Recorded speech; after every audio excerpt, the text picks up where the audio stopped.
Olá, bom dia! Seja bem-vindo a mais um ESB Rural que traz os destaques do campo produtivo da região sudoeste da Bahia. Você, morador de Tapetinga, Vitória da Conquista e região circunvizinha, está no ar o ESB Rural. E no programa de hoje você vai saber como funciona o processo de compostagem, conhecer os truques da produção de mudas de café e muito mais. Antes, confira o Dicas de hoje, que vai lhe ensinar como escolher o melhor capim para equinos.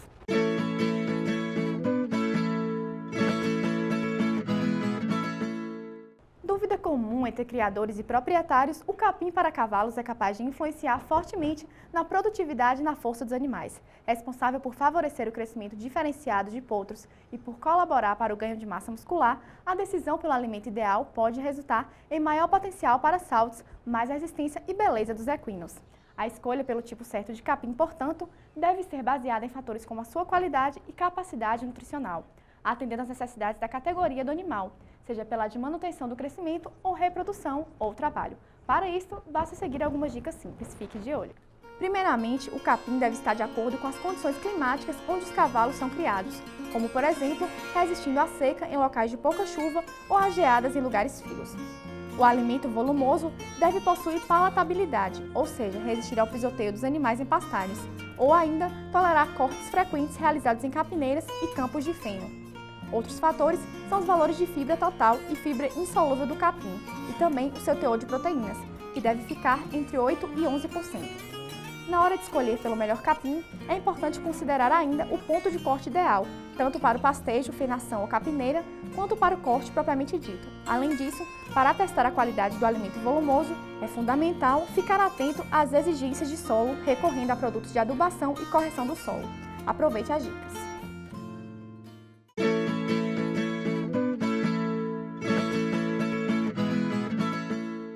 A compostagem é um processo de reaproveitamento do material orgânico em decomposição e traz benefícios ao meio ambiente e aos produtores rurais. Confira como esse processo funciona na matéria a seguir.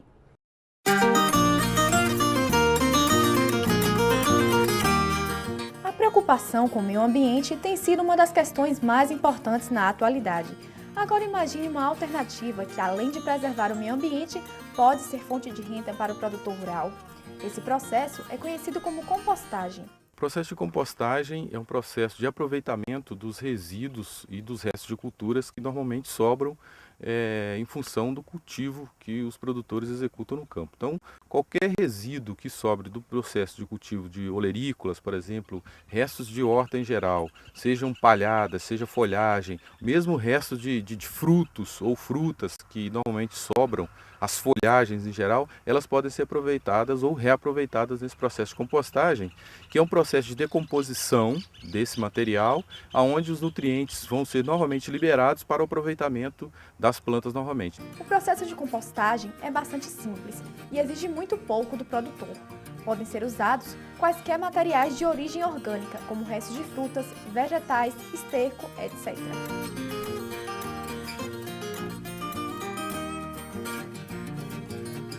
Embora o procedimento seja simples, ele favorece a evolução de um ciclo que traz uma série de benefícios para o meio ambiente e para a economia do produtor. O principal objetivo desse processo de compostagem é a redução do uso de fertilizantes minerais industrializados. Então, como você está fazendo um reaproveitamento, aquilo que provavelmente você deixaria num canto da propriedade ou por algum motivo você desperdiçaria, você na verdade retorna esse material para o solo. Além da compostagem tradicional, que consiste no uso de materiais de origem orgânica, existe também a técnica da vermicompostagem. É um processo onde a gente utiliza minhocas e essas minhocas elas trabalham no processo de digestão desse material orgânico. Normalmente a gente utiliza aqui para vermicompostagem tanto o esterco de gado ou o esterco dos ovinos e caprinos que se tem aqui na universidade, e essas minhocas fazem um processamento, ou seja, elas se alimentam desse material, e elas colocam para fora, são os excrementos desses organismos que dá a ideia do que a gente chama de verme composto, por conta da utilização desse material. Tendo uma área verde, pastagem, quintal ou mesmo um canteiro em casa, é possível fazer o processo de compostagem.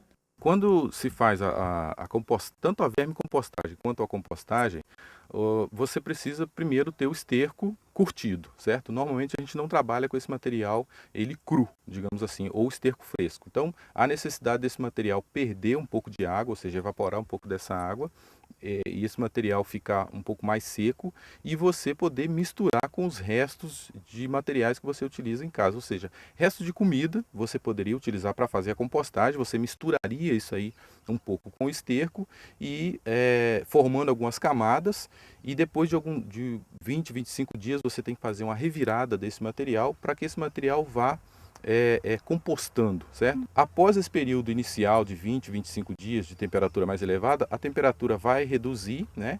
Você vai fazer um revolvimento desse material para que a compostagem ela se conclua naquele material como um todo, e após aí uns 60 dias está pronto esse composto.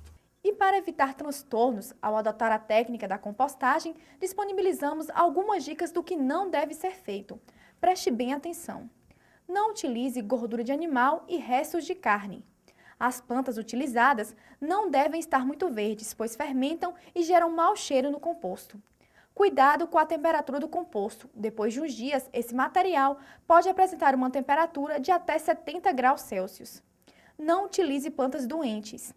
O esterco utilizado deve estar seco. Em hipótese alguma, utilizar esterco fresco. Se for adotar a técnica da vermicompostagem, mantenha sempre a terra úmida para evitar que as minhocas morram. O SB Rural vai para um breve intervalo e no próximo